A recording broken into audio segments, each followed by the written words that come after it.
Então, nós vamos dar continuidade, né, à parte 2 da web aula que se refere, né, à anatomia do sistema nervoso. Hoje nós vamos dar um foco no que se refere praticamente às estruturas, né, de proteção e também de revestimento do sistema nervoso central. Na web aula de número 1, nós vimos que o sistema nervoso ele é constituído basicamente por duas subdivisões anatômicas, o sistema nervoso central e o sistema nervoso periférico. Nessa imagem que a gente consegue observar um pouco das estruturas que formam o sistema esquelético e também o sistema nervoso. Então, olha que legal. Tudo que está alojado, né, dentro do crânio e também dentro das vértebras, nós chamamos de sistema nervoso central. Portanto, essa divisão se refere às estruturas do sistema nervoso que estão protegidas, né, pelos ossos, crânio e também vértebras. Além disso, olha, tudo que não está localizado dentro das vértebras, que é tudo isso que você está vendo aqui em amarelo, faz parte do sistema nervoso periférico.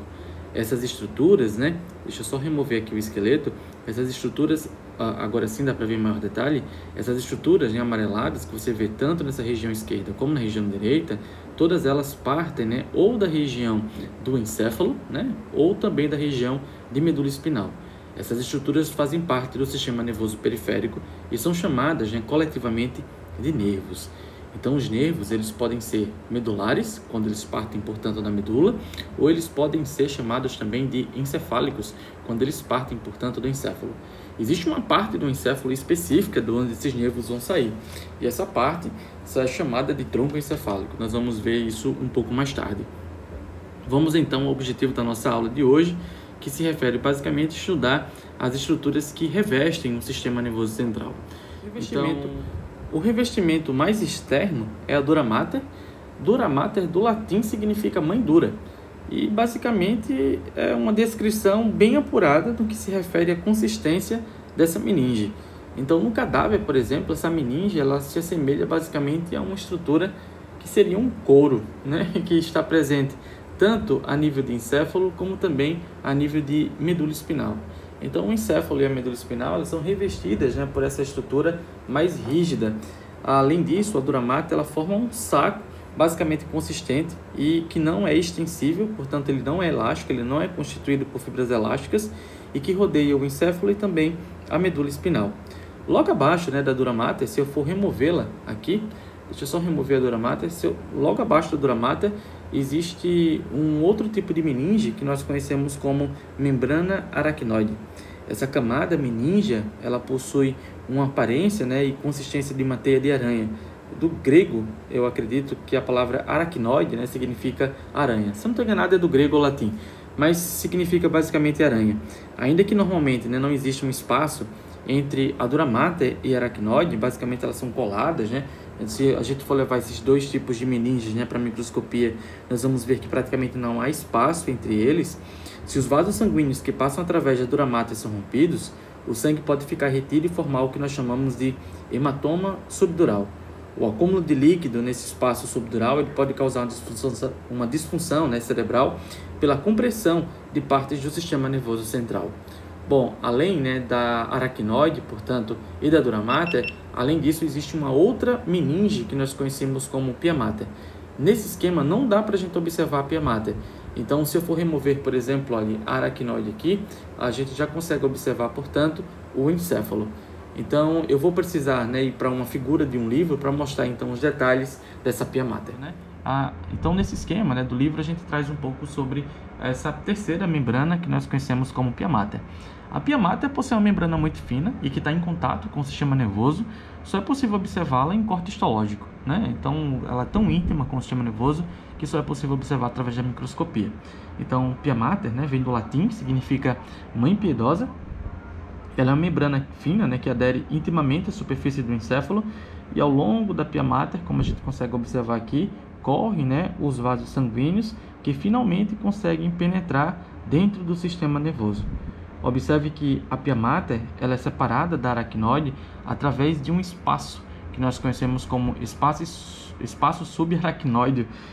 Dentro desse espaço subaracnoide que circula, portanto, um líquido que é conhecido como líquido cerebroespinal.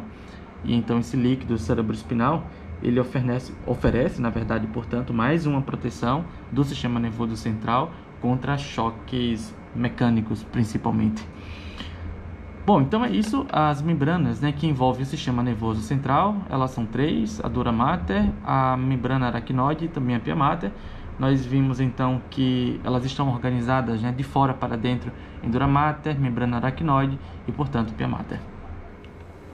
Bom, pessoal, embora eu tenha tomado como exemplo, né, um encéfalo, as meninges também elas envolvem a medula espinal. Então é possível a gente encontrar aqui, olha, mais externamente envolvendo a medula espinal, a dura mater.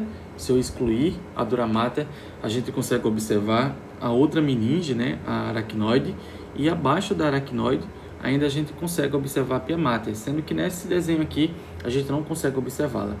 Quando a gente pega, né, e observa a ultraestrutura, né, da medula espinal, a gente consegue observar que da medula espinal partem os nervos, sendo que existem outras estruturas interessantes que conectam os nervos à medula espinal.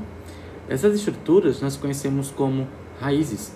Eu posso pegar, por exemplo, aqui uma raiz e a gente ainda pode classificá-la do ponto de vista anatômico. As raízes, elas são chamadas, né, classificadas anatomicamente como raízes dorsal, como essa aqui que eu estou mostrando em rosa, e também conhecida como raiz ventral. Portanto, cada nervo medular, ele se conecta à região de medula através dessas raízes, que nós conhecemos como ventral e também dorsal. As raízes dorsais, elas contêm axônios que trazem informação até a medula espinal, enquanto que a raiz ventral, ela contém axônios que transmitem informação que sai da medula espinal. Bom, então nós já discutimos, né, sobre as meninges, agora vamos falar um pouco sobre as estruturas ósseas, né, que revestem e protegem, portanto, o sistema nervoso central. Bom, então, como nós já havíamos falado anteriormente, as vértebras, elas protegem, né, a medula espinal. As vértebras, elas ficam empilhadas umas sobre as outras, formando assim, portanto, o que nós conhecemos como coluna vertebral. As menores vértebras são conhecidas como as vértebras cervicais, seguidas, portanto, das vértebras que nós conhecemos como torácicas, que tem tamanho, né, mediano, enquanto que as vértebras maiores, no caso dos humanos, são as vértebras que nós chamamos de vértebras lombares. Essas estão localizadas na parte inferior da coluna e são, portanto, as maiores vértebras. Bom, a coluna vertebral ela é constituída por 33 vértebras intercaladas por discos intervertebrais e apresenta basicamente a seguinte divisão. Ao todo, são 7 vértebras que nós conhecemos como vértebras cervicais, 12 vértebras chamadas de vértebras torácicas, 5 vértebras lombares e um conjunto de 9 vértebras fundidas que formam, portanto, as vértebras sacrais e também as vértebras coxígeas. Portanto, vértebras coxígeas, vértebras sacrais, vértebras lombares, vértebras torácicas e vértebras cervicais formam, portanto, a coluna vertebral. Olha que interessante, pessoal. A primeira vértebra cervical, deixa eu só isolar aqui, ela é conhecida como Atlas. Ela é a primeira vértebra cervical e recebe esse nome por sustentar o globo da cabeça. A sua característica principal é não possuir um corpo vertebral. Funciona como um apoio ao crânio e é a vértebra responsável por se articular com a áxice e permitir os amplos movimentos que possuímos entre a cabeça e também a coluna vertebral. Legal, né? A segunda vértebra cervical, ela é conhecida como axis. Ela tem esse nome por formar um eixo de rotação para a cabeça através do atlas ao redor do seu dente. Deixa eu só isolá-la aqui, ó. A sua característica mais marcante é o seu dente, como a gente pode observar essa estrutura aqui um pouco mais acima, que a distingue facilmente das demais vértebras do nosso corpo. Graças a esse tipo de articulação, podemos fazer o movimento, né, de rotação da cabeça, também conhecido como o movimento de dizer não.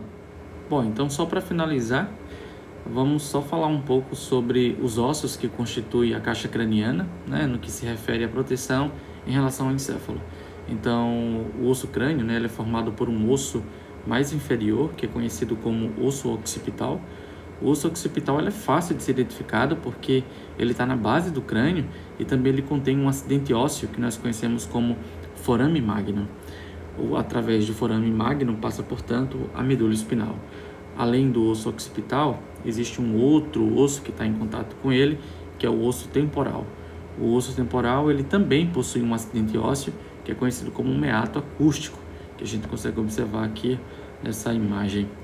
Além do osso temporal, do osso occipital, existem os ossos que nós conhecemos como ossos parietais. E, finalmente, o osso que nós conhecemos como osso frontal.